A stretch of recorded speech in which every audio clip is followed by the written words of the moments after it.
Arkadaşlar kanalıma hoş geldiniz. Bugün sizlerle birlikte değişik bir şey yapacağız. Arkadaşlar bugün Dr.oetker'in bir tatlısını yapacağız. Çikolata şelalesi. Ben ağzını açtım. Şuraya da malzemeleri dizdim. İsterseniz hemen malzemelere geçelim. Evet arkadaşlar, şu şekilde malzemeleri dizdim. 2 tane yumurtam var, bir tane kasem var, bir tane daha kasem kabım var. Şöyle kutunun içinden çıkan alüminyum aletim, işte kabım var. Bu şekilde 4 adet. Şöyle kutunun içinden de çıkarsa şöyle bir tane un karışımı çıktı. Bir de şöyle sert glazür var. Bunu işte kaynar suda bekleteceğim ve bu sıvı hale gelecek. Sonra şu kablarımı yağlamak için tereyağım var. Siz margarin de kullanabilirsiniz eğer. Sonra şöyle bir çırpıcım var. Evet arkadaşlar, malzemelerim bunlardı. İsterseniz hemen yapımına geçelim. Evet arkadaşlar, hemen başlıyorum. Öncelikle yumurtalarımı kıracağım. 2 tane yumurtam var. Bunu sert bir yere, şu camın kenarına olacağım.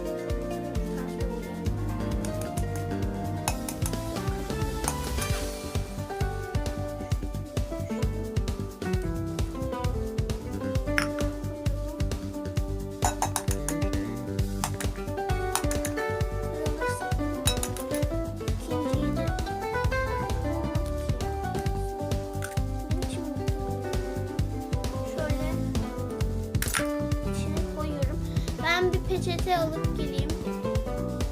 Evet arkadaşlar, hemen şu yumurtaları önce karıştırıyorum.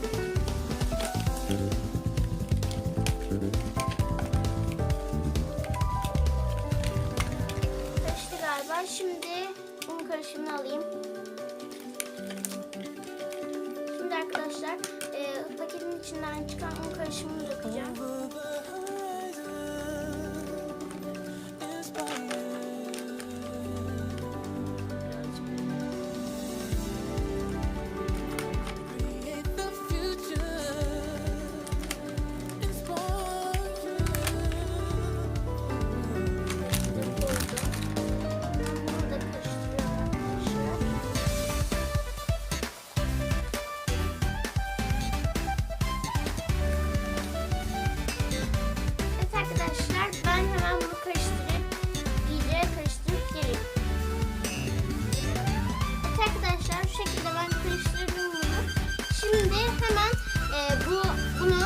Kaynar suya atıp sonra da bunu içine döküp devam edeceğiz.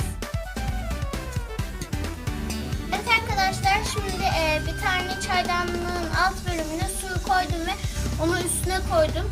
Bu böyle bu şekilde biraz bekledikten sonra onun buharıyla eriyecek. Eridikten sonra beraber içine koyacağız. Evet arkadaşlar, bu burada kaynıyor. Yumuşamasını ve sıvılaşmasını bekliyorum. O kaynarken biz kalıpları yağlayacağız. Evet arkadaşlar, şu şekilde yağlarımı bunu yaptım. Bu şekilde. Gördüğünüz gibi. Bu şekilde. Bunun içine glazürü kaynadıktan sonra ilave edeceğiz. Evet arkadaşlar, bunu kenara alıyorum. Ve kalıplarımı hemen şekilde bir adet de şöyle yağlayıcı alıyorum. Bir saniye, hemen bunları kaplara bölüştüreyim. Hemen bununla yapacağım. Birazını şu şekilde buna koyuyorum. Böyle yağlanır herhalde. Bu şekilde yağlayacağım. Bu şekilde olmuyor. Elimle yağlayacağım.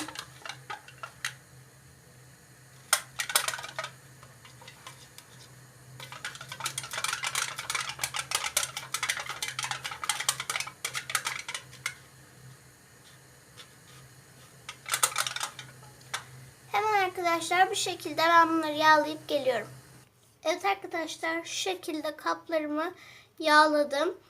Şimdi bakalım çaydanlığın üzerindeki glazürümüz olmuş mu? Evet arkadaşlar, şimdi bir peçete veya bir bez alıp onu alacağım. Şöyle peçete veya bir bez yardımıyla. Arkası bayağı su, böyle sıvı olmuş arkadaşlar zaten. Şu şekilde gördüğünüz gibi hemen koyalım onu. Evet arkadaşlar, şimdi bu bezimi siliyorum. Çok sıcak gerçekten. Bu şekilde. Evet arkadaşlar, bu paketin içinden çıkan ve şu şekilde ayrı satılan glazürler de var. Bunlar kekin üstüne veya içine de olabiliyor. Bunları da kullanabilirsiniz. İkisi de aynı ürün. Ben bunun ağzını açacağım. Makas yardımıyla kestim. Döküyorum hemen. Bu şekilde zaten sıcaktı biraz da. Biraz değil, biraz fazla sıcak.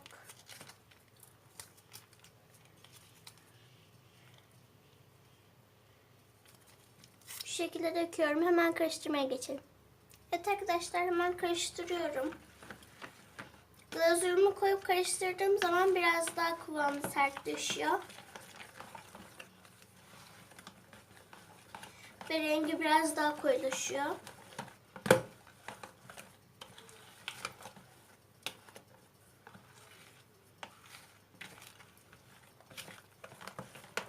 Bu şekilde karıştırdıktan sonra kaplara dökeceğiz.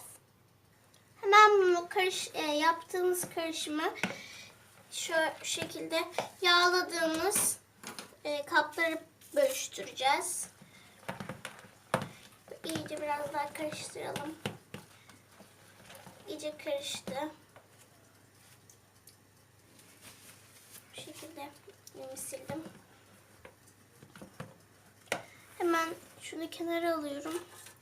Kaplarımı şuraya koyuyorum. Ve kameramı düzeltip geliyorum. Şöyle bir kaşık yardımıyla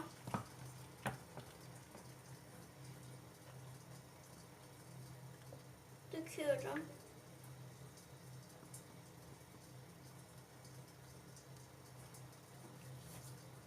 Bu şekilde biraz uzun olacak. Ben şöyle dökeceğim.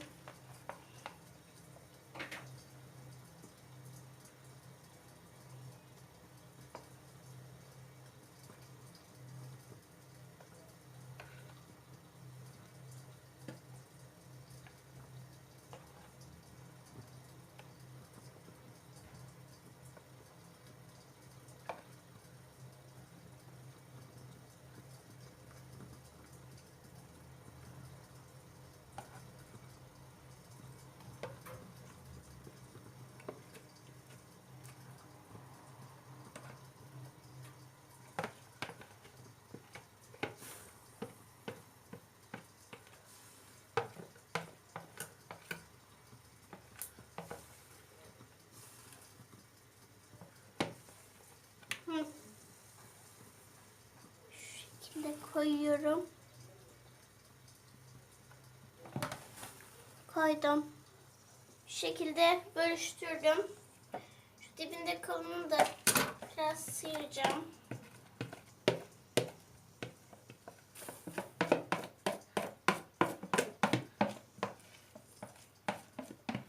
Bunu da şu kabına koyuyorum.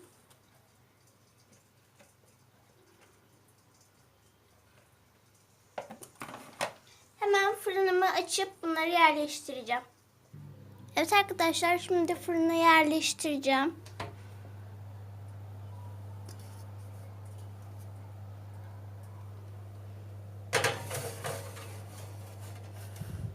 Fırınıma koydum.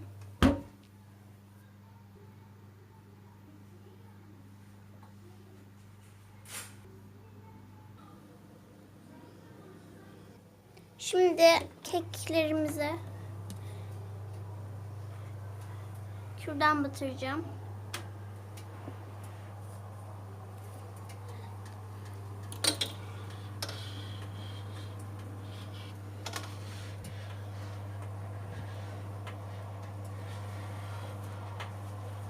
Bu içinde kaldı. Kürdanlarımı yaptıktan sonra pişmesi için biraz daha bırakıyorum.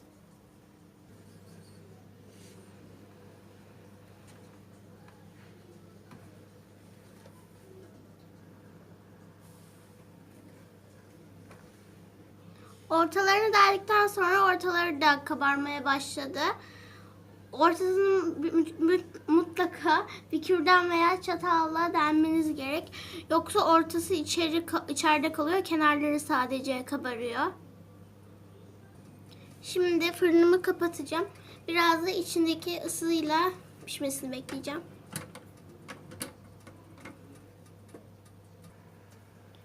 Hemen keklerimizi fırından çıkartacağım. Bu şekilde zoomlayayım biraz.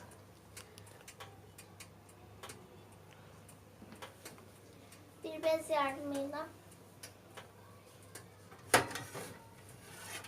çıkartıyorum. Şuraya koydum, göstereyim.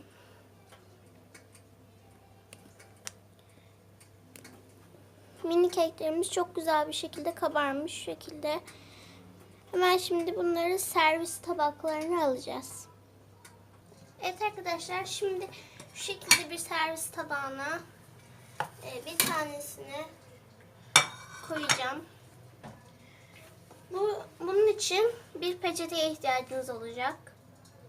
Hemen şu peçete yardımıyla elimizi yakmaması için. Havlu kullanırsak havlu çok kalın olduğu için tutamayacağız.